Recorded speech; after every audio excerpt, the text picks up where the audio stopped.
Lo ngerasa galau karena lagi banyak tugas atau kerjaan? Sini gue kasih hiburan yang bikin senyum lo kembali lebar. Karena timnas Indonesia U23 baru aja bikin pesta gol yang nggak nanggung-nanggung. Siap, gaskan cerita lengkapnya. Timnas U23 ngamuk di SUGBK. Hari Selasa malam tanggal 15 Juli tahun 2025, Stadion Utama Gelora Bung Karno berubah jadi lautan merah putih penuh euforia. Timnas Indonesia U23 ngegas habis-habisan dan ngeremukin Brunei Darussalam U23 dengan skor nggak masuk akal, 8-0. Kalau lo pikir itu cuma mimpi, bangun dulu, bro.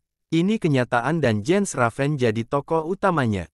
Show-nya Jens Raven, 5 gol gengs. Baru juga peluit babak pertama dibunyikan, Jens Raven udah kasih surat cinta buat Brunei. Dia ngegolin di menit 4, 9, 31, 33, dan 41. 5 gol dari satu orang. Gila gak tuh? Kayak main game di mode easy, Jens Raven bikin gawang Brunei kayak latihan finishing doang. Dukungannya gak kalah ngeri. Selain Jens, Arhan Fikri dan Raihan Hanan juga nyumbang gol di babak pertama. Skor 7-0 langsung ngebuat GBK meledak. Lalu di babak kedua, Raven nambah satu lagi.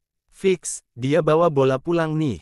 Bola bisa dibawa pulang, tapi Brunei dibikin nggak bisa pulang kampung karena malu. Strategi Vandenberg, out of the box. Pelatih anyar asal Belanda, Gerald Vandenberg, nunjukin strategi beda dari sebelumnya. Nggak kayak Sintayong yang sering pakai 3 back, Vandenberg malah pasang formasi klasik modern 4-3-3. Baru debut udah langsung bikin wow, Vandenberg kayak dosen taktik yang nggak bisa ditebak tugasnya. Back solid, tengah kreatif, depan mematikan. Lini belakang diisi duet keren Ferrari dan Brandon Schweineman. Di sisi sayap ada Ahmad Syarif dan Doni Pamungkas yang rajin naik turun. Tengahnya, trio maut Robby Darwish, Arhan Fikri, dan Tony Firmansyah. Dari belakang sampai depan, isinya semua mesin tempur, Brunei beneran nggak dikasih napas. Posisi pemain, bebas tapi terarah. Yang bikin permainan Garuda Muda makin seru adalah fleksibilitas mereka.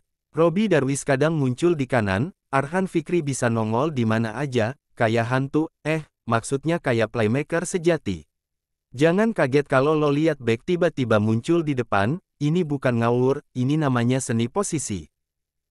Numerical superiority, cerdasnya bukan main. Permainan cair gini bikin Indonesia sering unggul jumlah pemain di satu sisi lapangan. Hasilnya, banyak banget kombinasi manis dan peluang terbuka. Lawan jadi kayak kelabakan sendiri. Ini bukan sekadar bola-bola biasa, ini bola penuh otak dan perhitungan matematis. Variasi serangan, sayap jadi senjata rahasia. Banyak gol Indonesia diawali dari pergerakan di sisi lapangan. Saat jalan tengah buntu, Garuda Muda juga pede nembak dari luar kotak. Bahkan lemparan ke dalam Robby Darwish bisa jadi asis maut. Kalau ada jalan ke gawang, mereka ambil.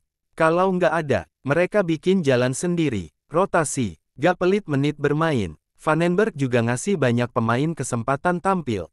Di awal babak kedua, dia langsung ganti 4 pemain. Buat apa? Biar semua merasakan atmosfer laga dan nggak ada yang beban sendiri. Pelatih bijak tuh bukan yang cuma ngejar menang, tapi juga nyiapin pasukan cadangan yang siap tempur. Pesta baru dimulai, tapi pesannya jelas.